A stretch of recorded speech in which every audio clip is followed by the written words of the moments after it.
24/7 News. We begin with a breaking news alert. Yeah, that breaking news happening now. Legendary NBA player Kobe Bryant has died in a helicopter crash. He was 41 years old. ABC 7 has team coverage on this tonight, gathering local reaction to this shocking loss in the sports world and beyond. Right now, people from around the globe are sharing their memories of Kobe Bryant, remembering his time in the NBA and his many accomplishments on the court and off. Here's what we know so far. 5 people were killed in this helicopter crash. The sheriff's office received reports of the downed aircraft just after 1 o'clock our time. We've learned that there was fog in that area at the time of the crash. Right now, it is unclear who else was on the helicopter with him. But ESPN is reporting that Bryant's 13-year-old daughter, Gianna Maria, was also aboard the helicopter and died in that crash. ABC 7 Sports' Scott Abraham joining us now with more on Bryant's legacy. Scott. Yeah, Carl, basketball aside, today the sports world lost one of the greatest superstars of all time. Kobe Bryant was that type of player that transcended basketball. Young players, young athletes all wanted to be like Kobe on the court. He was one of the most important and influential athletes of his generation. No question about it. Kobe is on that Mount Rushmore with Jordan, LeBron, and Kareem. His resume, incredible. Kobe played his entire career with the Los Angeles Lakers, winning 5 NBA titles, 1 MVP award, as well as 2 Olympic gold medals playing for the United States. He's 4th on the NBA's all-time scoring list. And as news of his death at age 41 spread across the sports world this afternoon, there was an outpouring of shock, sadness, and respect. A moment of silence was held at the first NBA game today between Denver and the Rockets. I also talked with the former voice of the Wizards, Steve Buckhantz, who couldn't believe it when he heard the news that Kobe Bryant was dead.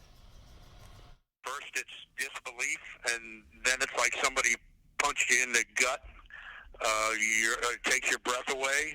But when something happens like this, and when it happens to someone who's an icon, a legend like Kobe Bryant, it doesn't make it any less important or more important, but it strikes you because your life is taken from you so quickly, and you don't expect that to happen.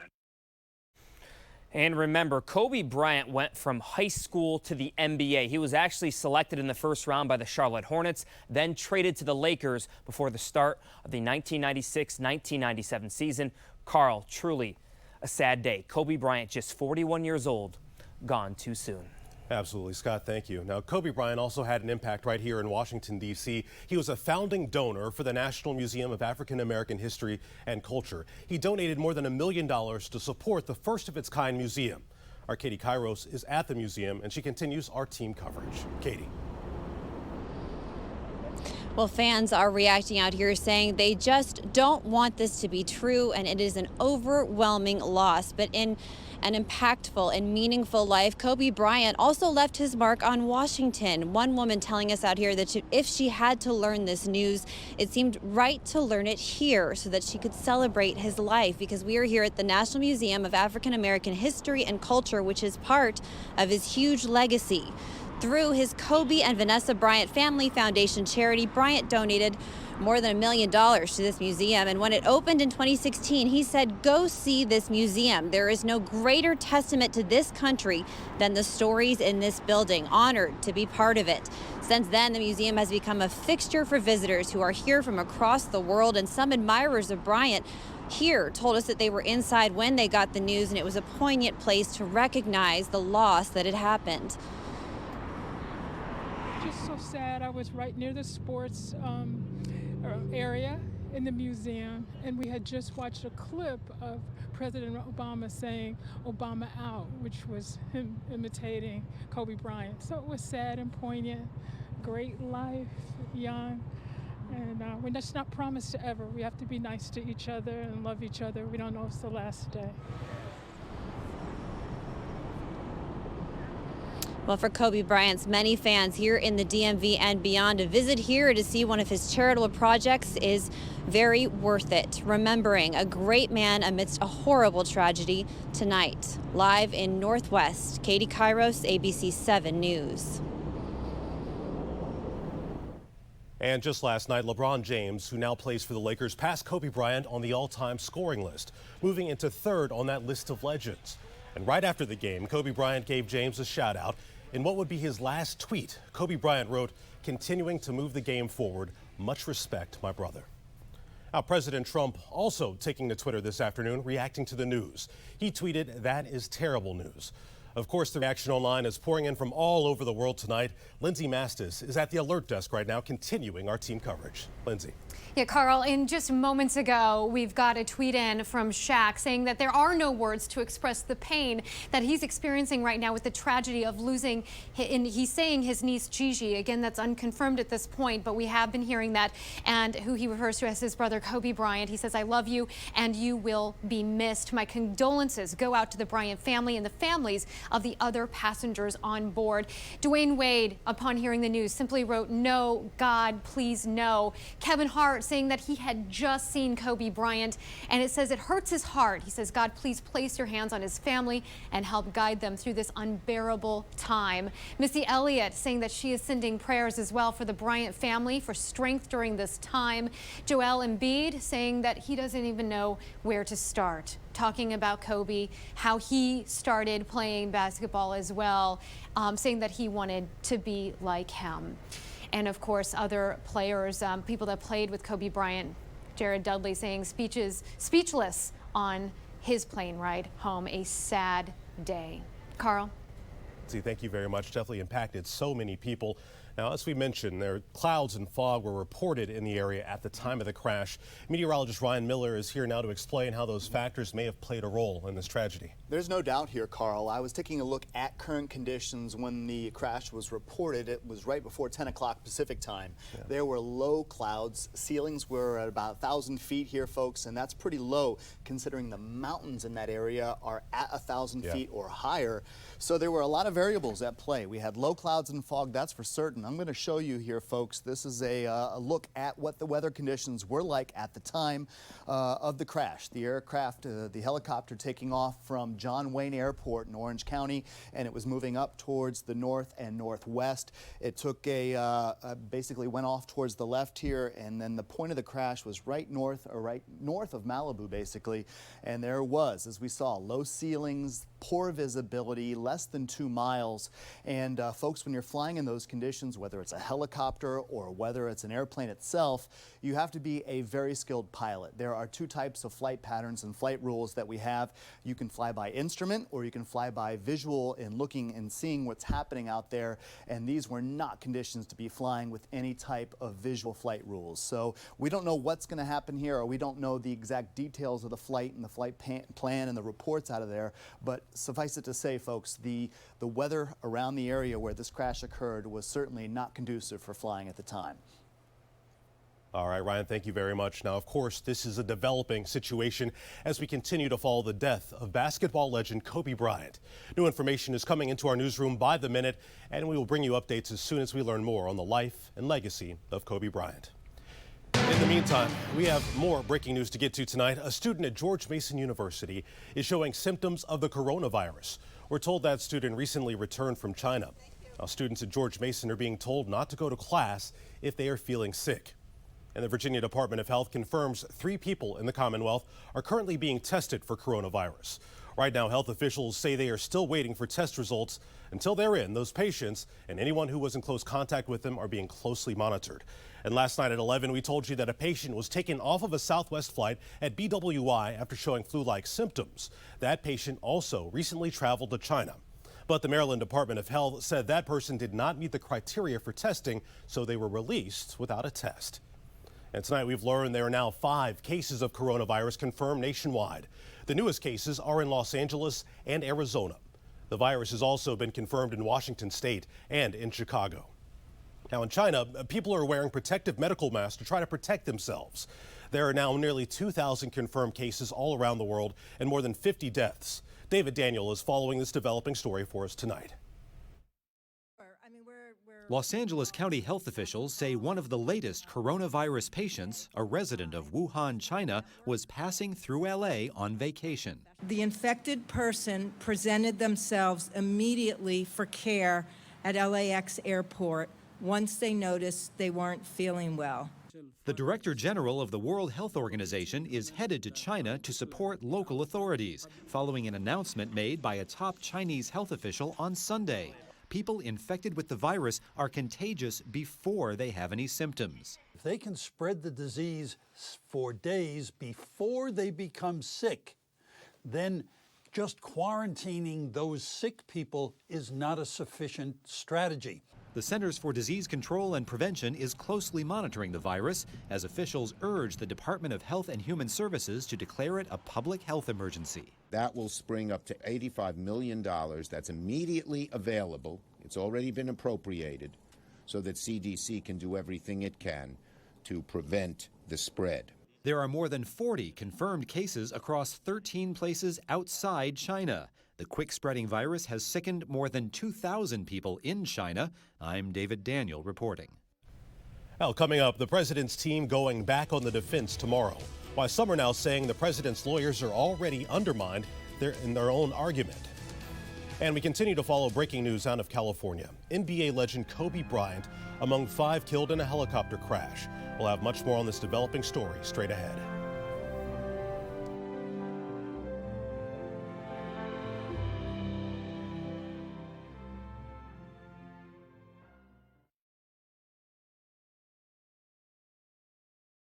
At breaking news, NBA legend Kobe Bryant was killed in a helicopter crash near Calabasas, California today. His 13-year-old daughter among the 5 people killed, according to sources. A passionate and ultra-competitive player, Kobe was an 18-time All-Star during his 20-year career, a 5-time NBA champion, and a father of 4. Our Lindsay Mastis is at the alert desk with new information. Lindsay. That's right, Carl. And right now we're still waiting on that news conference to get underway. It was supposed to start around 5 o'clock. They've now pushed it back to 5:30. This is a live satellite feed showing where the news conference is going to take place. This is outside the Sheriff's Department. And we're going to be monitoring this for you. As soon as details emerge, we're going to update you. We'll be updating you throughout the news, but we'll also be updating you on social media. And we'll also run this live on our Facebook page so that you're able to hear it for yourself when it comes down. Carl, over to you. Lindsay, thank you very much. Now to new details on a deadly stabbing investigation that shut down the Union Station Metro this morning. Tonight, we know 2 people have been arrested. The Metro is back open tonight. Emergency officials say it happened on the mezzanine level. Katie Kairos has more on this for us tonight. Shut down. No entry to the Union Station Metro stop for 5 hours as police went over the crime scene of a deadly stabbing. Police locked down the area all around the Metro station. Emergency officials say they found a man inside the Metro station just after 8 a.m. He was pronounced dead. Unsettling, you know, like, I don't know, I feel like this had to happen like now, but 8 in the morning, it's like right when it opened. It's kind of surprising. Red Line trains bypassed Union Station and Metro shuttles took displaced passengers to Noma and Judiciary Square stations. Shuttle buses, Judiciary Square, you can be doing your trip at Judiciary Square. Very unsafe. I come and go. I just came all the way to Union Station. Now I got to catch the shuttle bus to another train, Disappointed to hear that the Metro station was closed because of an incident. Investigators launched a manhunt for 2 suspects, a man and a woman. Both of them were arrested separately. There's been an uptick in violence in our neighborhood, which is north of, in the Noma area. And so this seems consistent with me, and I hope there's more action to try and resolve it. And now to the impeachment trial. President Trump's lawyers called yesterday's session in the Senate a sneak preview of his defense, accusing Democrats of trying to undo the 2016 election. Here's ABC's David Wright with the latest. As his lawyers get ready to build his defense, President Trump took to Twitter Sunday, calling the impeachment a massive election interference and claiming do-nothing Democrats have seen their phony case absolutely shredded. In their opening salvos this weekend, Trump's legal team attacked the House case. Most of the Democrats' witnesses have never spoken to the president at all, let alone about Ukraine security assistance. We believe that when you hear the facts, you will find that the president did absolutely nothing wrong. But some Democrats say the president's lawyers undermined their own argument. They kept saying there are no eyewitness accounts, but there are people who have eyewitness accounts. The very 4 witnesses and the very 4 sets of documents that we have asked for. 4 Republicans would need to break ranks in order to call for new witnesses and documents. If they are interested in understanding the complete truth, they would want to hear from witnesses and see documentation. Republican Senator James Lankford says the House, having rushed its case, can't now fault the Senate for moving too quickly. That's just a very odd political strategy for them, more than a fact-finding strategy. One example of the new evidence Democrats say bears further scrutiny is this video first obtained by ABC News. Sources say it's from a private dinner at the Trump International Hotel in Washington back in April 2018. The president's there, so is his son Don Jr., as well as indicted Giuliani associate Lev Parnas. Among other subjects, they can be heard discussing Ukraine in detail. How long have they lasted a fight with Russia? No, I don't think very long. Without us, not very long. Without us. David Wright, ABC News, the White House. And good Sunday evening from the Stormwatch 7 Weather Center. I'm meteorologist Ryan Miller. We had a day filled with some sunshine at the start and then some cloud cover and temperatures that got very close to 50 degrees in a few locations. 46 is where we're at right now. 40s for most of us, even upper 30s out to the north and west. And through the overnight hours, we're going to continue with partly to mostly cloudy conditions. Air temperatures gradually going from the 40s down into the 30s. And tomorrow morning when you wake up to start your work and school week, air temperatures right close to the freezing point inside the Beltway and a touch below the freezing point in the northwestern suburbs. So a chilly and not too cold overnight anticipated here. Clouds and radar rather quiet in the mid-Atlantic right now. No active weather to speak of in the DMV. You have to travel up to the north and northwest. We have some snow showers across parts of Cleveland, some lake effect snow, and the closest weather system to us is going to be to our south. In fact, you can see it getting organized. It's going to stay to our south, folks, and we're not really going to see anything in terms of active weather tonight, tomorrow, and actually for the next several days. Let's put this futurecast into motion. If you'll notice Washington, D.C. showing up right there, cloud cover in white, the rain in green, and we've got blue here indicating snow. As I put this into motion, the storm system that I just showed you on radar is going to stay to our south. It looks like we'll have a nice sunny day tomorrow with intervals of clouds coming in the afternoon, and temperatures tomorrow once again above average. So we'll start the day in the 30s with that sunshine and winds out of the south. We'll get to about 50 degrees tomorrow afternoon. In fact, we're going to keep this string of dry conditions going tomorrow and throughout Friday, it looks like, with temperatures holding into the 40s. The next weather maker, possibly some rain showers here next Saturday. Scott, over to you. All right, Ryan, thank you. Kobe Bryant, a transcendent star who went straight from high school to the game's biggest stage. We will take a look back at the life and legacy of Kobe Bryant. We'll also hear from Wizards head coach Scott Brooks, who just addressed the media in Atlanta. Stay with us. Sports is next.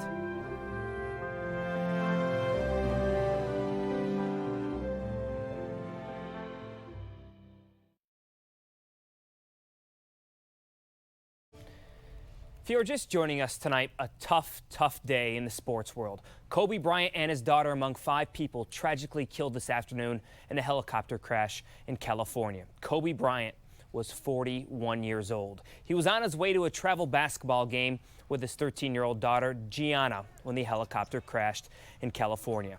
The crash comes one day after Bryant was passed by Lakers forward LeBron James for the 3rd place on the NBA's all-time scoring list. And after last night's game, LeBron talked about what Kobe meant to him and the game of basketball. You know, it wasn't a dream of mine to come straight, from high school at that point in time to the NBA. But I was like, wow, a 17-year-old, 18-year-old kid being able to make that leap, that's pretty damn cool. I'm happy to be in any conversation with Kobe Bean Bryant, one of the all-time greatest basketball players to ever play, one of the all-time greatest Lakers. The man got 2 jerseys hanging up in Staples Center. It's just crazy. After LeBron passed him on the all-time scoring list, Kobe Bryant sent out this tweet last night at 10:39 p.m., continuing to move the game forward, King James. Much respect, my brother. That was his last tweet posted. Thousands in the sports world reacting to the death of Kobe Bryant. As news of his death at age 41 spread across the sports world, there was an outpouring of shock, sadness, and respect. The NBA holding moments of silence prior to several games. The emotion of some of his ex-teammates apparent in the face of Tyson Chandler. The Spurs and Raptors both committing 24-second violations in honor of Kobe's number 24 jersey. And before tonight's game in Atlanta, Wizards head coach Scott Brooks paying his respects to Kobe Bryant. It's a tough day for everybody. He's obviously one of the great sports legends of any sport. Pray for his family, his friends, and all the fans across the world. It's tough. Yeah, a lot of emotion right there from Scott Brooks. Kobe Bryant is one of the greatest basketball players ever. Look at his resume. It speaks for itself. And actually, after practice in Montreal today, Alex Ovechkin remembered Kobe Bryant, who once gave him a game-worn jersey and sneakers after a game in Los Angeles. To see him play last season, it's I will never forget about it. He gave us a jersey and his shoes, and it was very special. Because how I said, as an athlete, you want to meet one of the greatest. And, he was the best. Such a shocking and sad day. We'll be right back. Stay with us.